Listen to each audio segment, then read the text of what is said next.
স্বামী স্ত্রী সম্পর্কের মধ্যে মাঝে মাঝে দ্বন্দ্ব, ঝগড়া, মনোমালিন্য হওয়া এই বিষয়গুলো খুব স্বাভাবিক একটা বিষয়। কিন্তু এই ঝগড়া বা মনোমালিন্যে আমরা কখনো কখনো এমন কিছু প্যাটার্নে কথা বলি যে প্যাটার্নের কারণে আমাদের সম্পর্কের মধ্যে দিন দিন দূরত্ব বাড়তেই থাকে, এবং এই দূরত্ব বাড়তে বাড়তে একটা সময় এতটাই বেড়ে যায় যে মানুষ ডিভোর্সের মতো কঠিন সিদ্ধান্ত নেয়।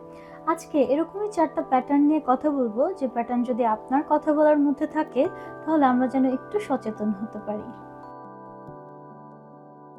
সমালোচক ব্যক্তিত্ব এবং সমালোচনা করা দুটি ভিন্ন পরিবেশ থেকে বের ওঠা মানুষ যখন একসাথে সংসার করতে শুরু করে, তাদের পছন্দ অপছন্দ, খাবার দাবারের ধরন, কথা বলার ধরন, পোশাক আশাক ইত্যাদির মধ্যে ডিফারেন্সেস থাকতেই পারে।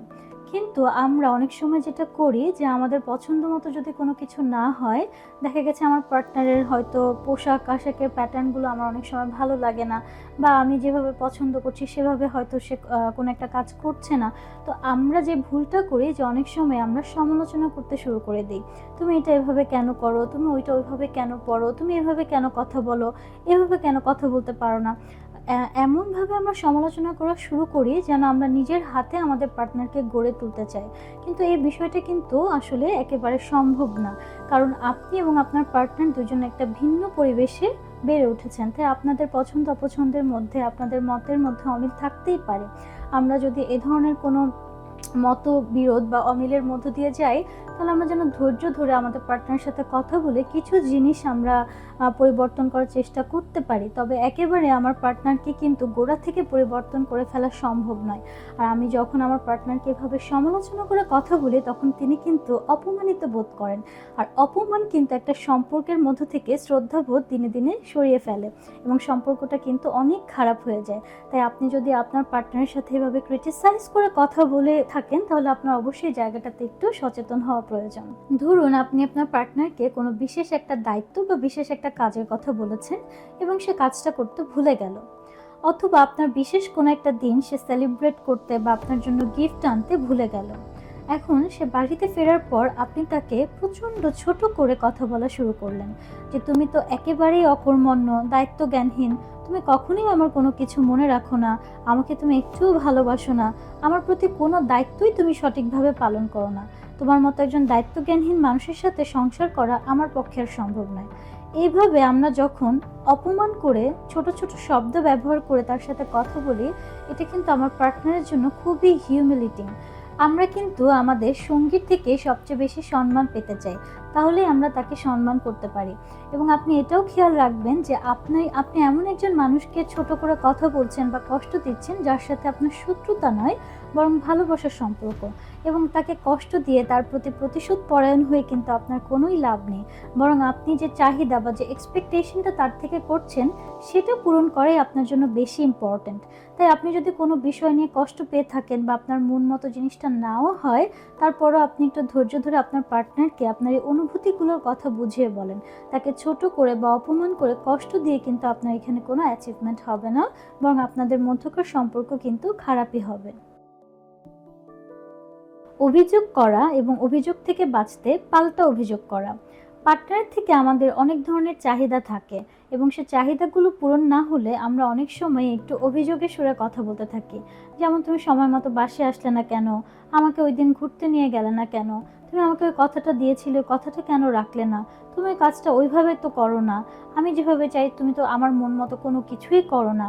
তো আমরা যখন এইভাবে অভিযোগের সুরে কথা বলতে থাকি, অনেক সময় দেখা যায় যে অপর পাশ থেকেও পাল্টা অভিযোগ আসা শুরু হয়। তার জায়গাটা সে এক্সপ্লেন না করে সেও পাল্টা অভিযোগ করতে শুরু করে যে তুমিও তো এই কাজটা ঠিক মতো করোনি, তোমারও তো এই এই ভুল আছে, তুমিও তো আমার মন মতো চলো না। তো এইভাবে যেটা হয় যে অভিযোগ আর পাল্টা অভিযোগের জের ধরে ঝগড়াটা কিন্তু বাড়তেই থাকে, ফলে একে অপরের মধ্যে দূরত্ব সৃষ্টি হয় এবং সংসারে অশান্তি সৃষ্টি হয়। তাই আপনার কথা বলার প্যাটার্নে যদি অভিযোগ এবং পাল্টা অভিযোগ করার একটা অভ্যাস থাকে, তাহলে ব্যাপারে আপনি একটু সচেতন হন। স্টোন ওয়ালিং বা পাথরের দেয়াল তৈরি।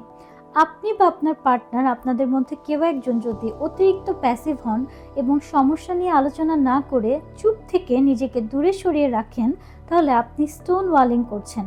এক্ষেত্রে যেটা হয় যে আপনার মধ্যে হয়তো মনে হতে পারে যে আমার পার্টনার কেন আমার মনের কথা বুঝে নিচ্ছে না, বা আমি এই বিষয়টিতে কষ্ট পাচ্ছি, সে কেন আমাকে বুঝতে পারছে না, তার মানে সে আমাকে বোঝে না।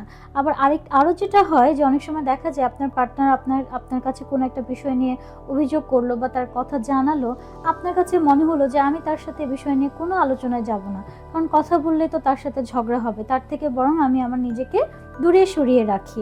বা আমি অপর পাশের মানুষটা দেখা গেছে চিৎকার চেঁচামেচি করছে বা তার কথা সে বলেই যাচ্ছে, কিন্তু আপনার মতো করে আপনি চুপ আছেন, আপনি তার সাথে সমস্যা নিয়ে কোনো আলোচনাও করছেন না, বা আপনার জায়গাটাকে আপনি বুঝেও প্রকাশ করছেন না।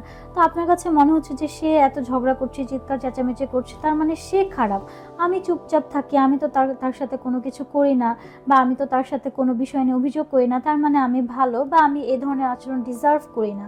কিন্তু আপনি এইটা ভুলে যাচ্ছেন যে আপনি কিন্তু তার ইমোশনাল নিডটাকে ফুলফিল করছেন না।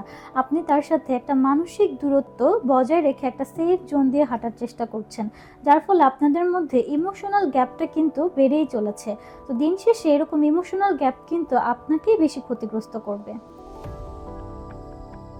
আমাদের কথা বলার মধ্যে যদি এই 4টি প্যাটার্নের মধ্যে কোনো একটি প্যাটার্ন থাকে, তাহলে আমাদের বুঝতে হবে যে আমাদের মধ্যকার সম্পর্কের দূরত্বের জন্য আমরাই দায়ী এবং আমরাই কোথাও একটা ভুল করছি। তো আপনার সম্পর্কের মধ্যে যদি এই ধরনের দূরত্ব অলরেডি সৃষ্টি হয়ে থাকে বা অলরেডি এই ধরনের ইস্যুগুলো আপনার সম্পর্কে থাকে, তাহলে আপনারা আপনাদের মনের এই কষ্টগুলো বা দূরত্বের কারণগুলোকে কাপল কাউন্সেলিংয়ের মাধ্যমে আইডেন্টিফাই করতে পারেন। কাপল কাউন্সেলিংয়ের মাধ্যমে আপনারা এমন একটি প্ল্যাটফর্ম পাবেন যেখানে আপনারা একসাথে কথা বলার সুযোগ পাবেন এবং একে অপরের সামনে আপনারা আপনাদের মনের কথাগুলো, কষ্টের জায়গাগুলো বা আপনাদের এই দূরত্বের কারণগুলোকে আইডেন্টিফাই করে এই জায়গাগুলোতে আপনারা সাহায্য পেতে পারেন, এবং কিভাবে আরও সুন্দর ওয়েতে কমিউনিকেট করে আমরা আমাদের সম্পর্ককে আরও সুন্দর করতে পারি সে বিষয়ে আপনারা সাহায্য পেতে পারেন।